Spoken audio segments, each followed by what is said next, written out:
ब्रह्म भूल में भटकते उदय हुए जब भाग, मिला अचानक गुरु मुझे और लगी लगन की लाग। कुमति कूप में पतन था, पकड़ निकाला हाथ, धाम बताया ईश का और देकर पूरा साथ। उसके गुण उपकार का पा सकूं नहीं पार, रोम रोम कृतज्ञ हो कहे सुधन्य पुकार। उसके द्वार कुटीर पर मैं दूं तन सिर वार, नमस्कार बहुमान से करूं मैं बारंबार। ब्रह्म भूल में भटकते वहमों में पड़ा हुआ था, भूला हुआ था, लेकिन उस वहमों में पड़े हुए को इंसान को पिछले जन्म के पुण्य कर्म जागे और मिला अचानक गुरु मुझे, लगी लगन की ला। गुरु मिले और उन्होंने कहा कि मन का है राम नाम का ऐसा, चिंतामणि पारसमणि जैसा। मैंने कहा जी मेरे तो रुकावटें बड़ी आती हैं, मेरी बाधाएं बड़ी आती हैं, मेरी ज़िंदगी में कदम कदम पे मुश्किलें आ रही हैं। तो उन्होंने कहा कि बाधा विघ्न विनाश हो सब शुभ संचार, जहाँ राम तब नाम का गूंजे जय जयकार। सब बाधाएं मिट जाएंगी, रास्ते की रुकावटें दूर होती चली जाएंगी। लेकिन किन की एक शर्त भी रख दी, जिनके मन में ये विश्वास है, पक्का विश्वास है, राम नाम है सदा सहायक, राम नाम सर्व सुखदायक, राम राम प्रभु राम की टेक, शरण शांति आश्रय है। एक वही शरण है, वही शांति है, वही आश्रय है। दुनिया तो स्वार्थ की मीत है, सब रास्ते भटकने वाले हैं, चारों तरफ से इधर उधर जाने वाले हैं। क्योंकि महाराज ने कहा था इस भटकन में राम नाम को लाभ कर, फिर घर और न देख, व्यभिचारण नहीं हो सती इसमें मीन न मेघ। राम नाम को लाभ कर फिर घर और न देख, दूसरा घर नहीं देखना, कंगाल नहीं बनना। किसी को गरीबी मिली हो, जन्म से गरीबी हो, उसके तरस आता उस पर भगवान को कहते हैं, लगता है भगवान इसकी गरीबी क्यों नहीं दूर करते। और किसी के घर में हीरे मोती पड़े हों, अनाज के भंडार भरे पड़े हों, नौकरों चाकरों की कमी ना हो, और फिर वो बाहर ठूठा लेके मांग के गुजारा करे, तो उस पर तरस आता है कि वो गरीब तो नहीं था लेकिन बदनसीब ज़रूर था। एक कहावत है, देने वाले किसी को गरीबी ना दे, मौत दे दे मगर बदनसीबी ना दे। तो मुझे आज के दिन कहना है कि बदनसीब ना बने हम, सब कुछ पा के माला माल हो के भी महाराज ने लिख के दिया है कि मन का है राम नाम का ऐसा, चिंतामणि पारसमणि जैसा। फिर भी भटकते रहे तो बात नहीं बनेगी।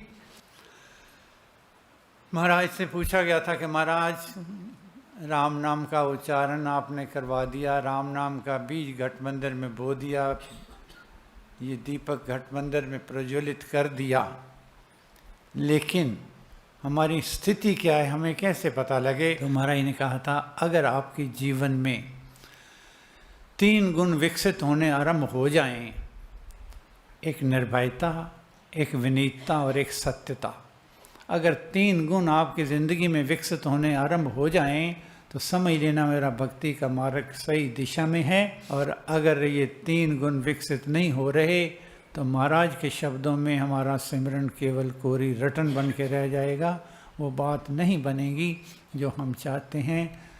तो सिमरन के साथ जीवन में भी परिवर्तन आना चाहिए। सबसे पहले निर्भयता। अर्जुन ने पूछा भगवान ये दुख उपजते कहाँ से हैं, इनका स्रोत कहाँ से, कहाँ जिसको देखो दुखी है, जिसको देखो दुखी है। गुरु नानक देव जी महाराज गए थे भ्रमण करने, भ्रमण करके आए, उनसे पूछा गया महाराज कितने लोग सुखी हैं, कितने दुखी हैं।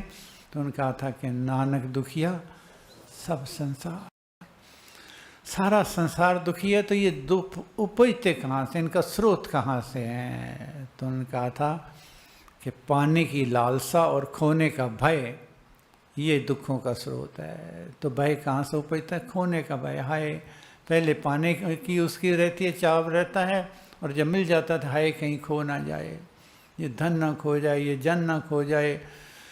और सबसे ज़्यादा भय जो होता है अपने आप से होता है, शरीर से होता है, मोह होता है, मेरे को कुछ ना हो जाए, हाय मैं चला ना जाऊँ, इस संसार से ना चला, मुझे बचा लो। क्योंकि हम लोग वहम पाले बैठे, मैं और आप मिल के वहम पाले बैठे हैं। कि जितने बैठे हैं ये तो सारे चले जाएंगे, मैंने नहीं जाना, मैं यहीं रहूँगा, बाकी सारे चले जाएंगे। ये हम वहम पाले बैठे हैं। अगर ये वहम नहीं होता तो हाय क्यों कहते हैं, हाय मुझे बचा लो, मुझे बचा लो। तो आए हैं सो जाएंगे, राजा रंग फ़कीर, एक सिंहासन चढ़ चले, एक बंधे जात जंजीर।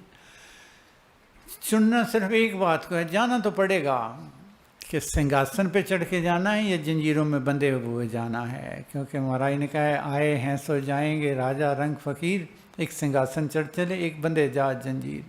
अगर तो जंजीरों से बंधे जाना है तो बड़ा आसान रास्ता है, उसमें तो कोई मुश्किल कोई है ही नहीं, कोई दिक्कत ही नहीं है, कोई परेशानी नहीं है। जिस रास्ते पे चल रहे हैं चलते जाओ, जंजीरें मिलेंगी मिलेंगी। लेकिन अगर सिंहासन पे चढ़ के जाना है, जिस पे महाराज गए, सेठी जी महाराज गए, माँ जी गए, पिताजी महाराज गए, अगर उस सिंहासन पे चढ़ के जाना है तो याद रखना, मन का है राम नाम का ऐसा, चिंतामणि पारसमणि जैसा। तो पहला गुण है निर्भयता का।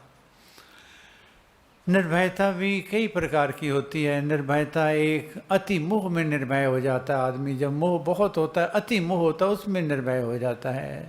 और दूसरा अति घृणा, जब नफरत बेहद हो जाती है, हद पार कर जाती है, वो भी निर्भय कर देती है। और तीसरा घमंड, अहंकार। रावण अपने अहंकार में निर्भय था, लेकिन उसका हश्र क्या हुआ, 1 लाख पुत्र 1.25 लाख नाती, और रावण नहीं दिया न बाती। तो ना अति मोह की निर्भयता काम आती है, ना अति घृणा की आती है, और ना ही अति घमंड की, अभिमान की आती है। माटी में मिल जाएगा महिमा महामहान, 4 दिनों की चांदनी फिर अंत अंधेरा जान। अपने मान घमंड में अंड बंड मत बोल, डर जा राजा राम से, जीव न लंबी खोल। लेकिन असली निर्भयता कौन सी है? असली निर्भयता है, अब सौंप दिया इस जीवन का, सब भार तुम्हारे हाथों में है, जीत तुम्हारे हाथों में और हार तुम्हारे हाथों में। मेरा मुझ में कछु नहीं, जो कुछ है सो तोर, और तेरा तुझको सौंपते क्या लागत है मोर। इस विश्वास के साथ कि चरण पर रख दिया जब मात, तो किस बात की चिंता, मेरे मालिक को रहती है मेरी हर बात की चिंता। जिसने समर्पण कर दिया, जब मेरा है ही कुछ नहीं तो मुझे डर काहे का, चाह गई चिंता मिटी मनवा बेपरवाह, जिसको कछु नहीं चाहिए सो ही शहनशाह। शहनशाह को पा लिया, हम गरीब थे लेकिन हम शहनशाह बादशाह बन गए, क्योंकि जिन कामना और वासना के गुलाम होकर हम गुलामी में जी रहे थे, उस गुलामी की जंजीरों को तोड़ दिया और निर्भय भी हो गए और बादशाह भी बन गए, क्योंकि समर्पण कर दिया उस परमेश्वर के आगे। कई पूछते हैं जी वैराग्य किसे कहते हैं? कोई अपने धन को देना है, अपनी जो ज़मीनें हैं उनको परमेश्वर के अर्पित करना है। किस चीज़ को समर्पित करें जिससे हम वैरागी त्यागी बन जाए? तो संत कहते हैं आपका है ही क्या जिसको दोगे? क्या चीज़ है आपकी? ये धरती आपकी नहीं, ये वायु आपकी नहीं, जल आपका नहीं, आपके शरीर तक तो आपका है नहीं, परमेश्वर को क्या दोगे आप? केवल जिस मालिक का जो है, जिसने उस बात को दिल से तस्लीम कर लिया, दिल से मान लिया कि मेरा मुझ में कछु नहीं, जो कुछ है सो तोर, और तेरा तुझको सौंपते क्या लागत है। और जिसने समर्पण कर दिया वही बादशाह बनेगा। तो पहला तो है निर्भयता। निर्भयता केवल समर्पण से आएगी, वैसे नहीं आएगी। और दूसरी है विनीतता, नम्रता। अभिमान और विनीतता दोनों अलग अलग पहलू हैं जीवन के, क्योंकि भागवत में आया है 26 गुण बताए हैं, और उन्होंने कहा है 26 गुणों में सबसे बड़ा गुण कौन सा है? जो सारे गुणों जिसमें समाये हुए हैं, तो उन्होंने कहा निर्भयता। और ऐसा गुण कौन सा है जो 26 के 26 गुणों को नाश करने की शक्ति रखता है? वो उन्होंने कहा है अहंकार। तो दूसरा है विनीतता। होर विनीमा थी फकीरा, होर विनीमा थी, जे तैनू कोई भला बुरा के सब नू आखी जी फकीरा, और भी नीमा थी। अरे भाई, नम्रता में बहुत शक्ति है। नम्रता आपको फर्श से अर्श पे ले जाती है, और अहंकार आपको अर्श से फर्श पे धक्का मार के फेंक देता है। अपने नज़रों में चाहे अपने आप को कितना ऊंचा उठा लो, लेकिन दुनिया की नज़रों में नहीं उठते हो आप। और जो दुनिया की नज़रों से उठता है अपनी नज़र में, अपनी नज़र धोखे वाली नज़र, क्योंकि हम सोचते हैं दुनिया की नज़रों में कितना उठे हैं। जब जिस दिन अपनी नज़र में खुद को आंकने लग जाएंगे उस दिन अहंकार से एकदम छुटकारा हो जाएगा, दूरी चले जाएगी।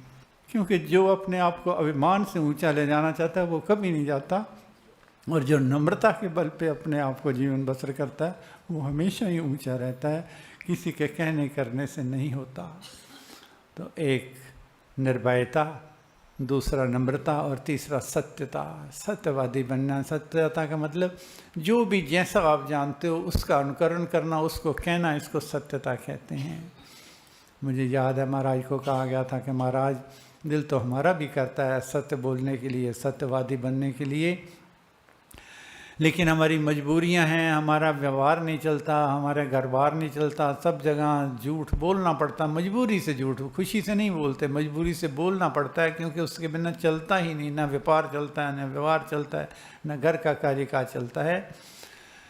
तो महाराज ने कहा प्यारे एक डायरी ले लो, उस डायरी में जो शौकिया झूठ बोलते हो बिना मजबूरी के एक तरफ वो लिखते जाना, और एक तरफ जो मजबूरी के जिनके बिना गुजारा नहीं होता एक तरफ वो लिखते जाना।